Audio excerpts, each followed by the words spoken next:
అన్నా అన్నా విన్నావా. మినియాపోలిస్ మిన్నెసోటాలో పరిస్థితి చాలా ఉద్రిక్తంగా ఉందండి. As of this morning there are about 2,000 federal police, ICE and customs and border patrol వీధుల్లో పెట్రోల్ చేయడం, ఇంటింటికి వెళ్ళి ఇల్లీగల్ ఇమిగ్రెంట్స్ కోసం వెతకడం, ఇలాంటివన్నీ చేస్తున్నారు. ఇప్పుడు ట్రంప్ అడ్మినిస్ట్రేషన్ ఇంకొక 1000 మందిని ఇంకా అక్కడ పంపిస్తున్నారు. ఈ 3,000 కలిపితే అక్కడ మినియాపోలిస్లో ఉన్న పోలీస్ బలగం కంటే ఎక్కువ ఉంటారు. Why Minneapolis? ఎందుకంటే 2020లో మేలో జార్జ్ ఫ్లాయిడ్ని ఒక పోలీస్ ఆఫీసర్ చంపిన తర్వాత వచ్చిన అలజడులలో వచ్చిన చెడ్డ పేరుతో ట్రంప్ కొంత ఓడిపోవడానికి కారణం అయ్యాడు. ట్రంప్ ఎప్పుడు ఏది మర్చిపోడు. పగ, ప్రతీకారం, వ్యక్తిగతం. పగ వ్యక్తిగతం, మినియాపోలిస్ మీద వ్యక్తిగతం. ఆ సిటీ డెమోక్రాటిక్ సిటీ అవటం, ఆ స్టేట్ డెమోక్రాటిక్ స్టేట్ అవటం, అలాగే తన రాజకీయ ప్రత్యర్థి అక్కడ గవర్నర్ అవటం. ఇప్పుడు ఇమిగ్రేషన్ ప్రాబ్లం లేని రెడ్ స్టేట్స్ లేవంటారా? ఒక్లహోమాలో ఇమిగ్రేషన్ ప్రాబ్లం లేదా? టెక్సస్లో ఇమిగ్రేషన్ ప్రాబ్లం లేదా?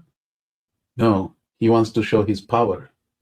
ఆ 2020 సమ్మర్లోనే చాలా తతంగాలు చేశాడు. He wanted to shoot the protesters. ఇదంతా ఒక పథకం ప్రకారమే జరుగుతుంది. ఈ వేలాది ఏజెంట్లు చేస్తున్నది, చేయబోయేది రెచ్చగొట్టడం, కవ్వించడం, అతను చూసుకొని అరెస్ట్ చేయటం, లేకపోతే హింసించడం, ఆ పైన చంపడం. They want people to fear them. ఈ ఫెడరల్ ఏజెంట్స్తో ఒక పాస్టర్కి అయిన అనుభవం చూడండి. An ICE agent literally came over to me and said, "What did you say?" I said, "I am not afraid." And they pointed a gun in my face. ICE put handcuffs on my hands and put me in a black SUV.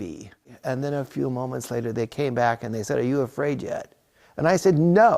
And then they said it. "Well, you're white. You wouldn't be fun anyway." It was then that I knew that this staging, that these ICE raids are really about fear and intimidation. ఈ నిరంకుశత్వం గురించి, నియంతృత్వం గురించి ఒక veteran అన్నమాట. As a combat veteran, I'm having a hard time seeing the difference between ICE and ISIS.